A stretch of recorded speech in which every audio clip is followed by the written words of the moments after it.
Welcome to the weekly update on China's physical AI sector, with a special focus on humanoid robots. Unitree Robotics is certainly the newsmaker of the week for two reasons. First, on June 1st, it passed the review of its IPO application for China's STAR Market. Unitree specializes in the development of high-performance humanoid and quadruped robots, robot components, and embodied AI models. Second, Unitree's H2 model will be featured in NVIDIA's Open Humanoid Robot Reference Design. It also combines sharper five-fingered hands for dexterous manipulation. Another milestone for Unitree is that, as of May 2026, cumulative production of one of its bipedal humanoid robot models had reached 11,000 units. Also benefiting from growing market interest in humanoid robots, Pudu Robotics launched the Pudu D7, its next-generation industrial-grade semi-humanoid robot, on June 1st. Built for industrial manufacturing scenarios, the embodied AI robot supports a payload of up to 14 kilograms and can operate at heights of up to 2 meters. We have seen many similar designs, mounted on a wheeled base and equipped with long arms to handle high-shelf tasks.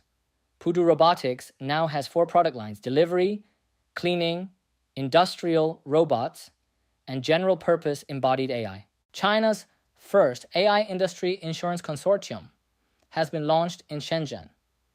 Jointly initiated by 13 property insurers, the consortium will cover large models, computing power, smart driving, unmanned intelligent devices, the low-altitude economy, biomedicine, and other AI applications. Has also issued its first comprehensive insurance policy for embodied AI robots to Leju Robot. Similar insurance programs have also been piloted in other regions, often as a form of development, incentive, or subsidy. For example, with government support in Ningbo, China Pacific Property Insurance Ningbo branch signed cooperation agreements with leading companies, including the Zhejiang Humanoid Robot Innovation Center, providing risk protection for humanoid robots entering commercial application. In financing use, Genrobot AI has raised hundreds of millions of yuan from investors, including Ant Group and DIDI. Genrobot AI does not produce humanoid robot hardware.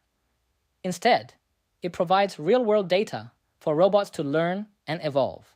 According to the company, it has covered more than 500 real, home, and industrial scenarios, collecting millions of hours of data across more than 500 human skills, with nearly 10,000 hours added every day. Daimon Robotics also secured 100 million RMB in funding from Innovance and China Unicom. The Shenzhen-based startup specializes in tactile intelligence and dexterous manipulation. Also, from Shenzhen, Astribot raised more than 1 billion yuan across 3 funding rounds within 3 months. It also made headlines on May 27th by introducing its T model, priced at 89,900 Chinese yuan, a highly competitive price in the humanoid robot market. Astribot is one of the few startups featuring a cable-driven architecture.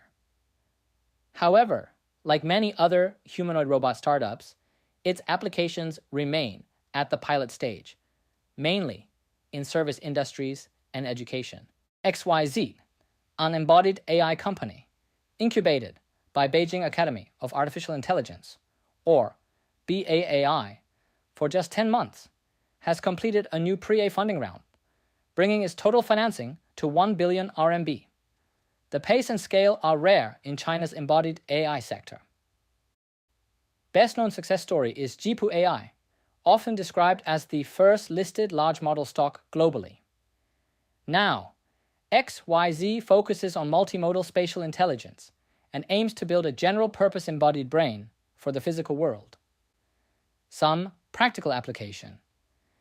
The China Welding Association showed interest in working with Rokae, a robotics company based in Shandong province, to promote smart welding operations. We previous saw the application of Kepler robot in such tasks. Okay, that's all for this episode. See you next time.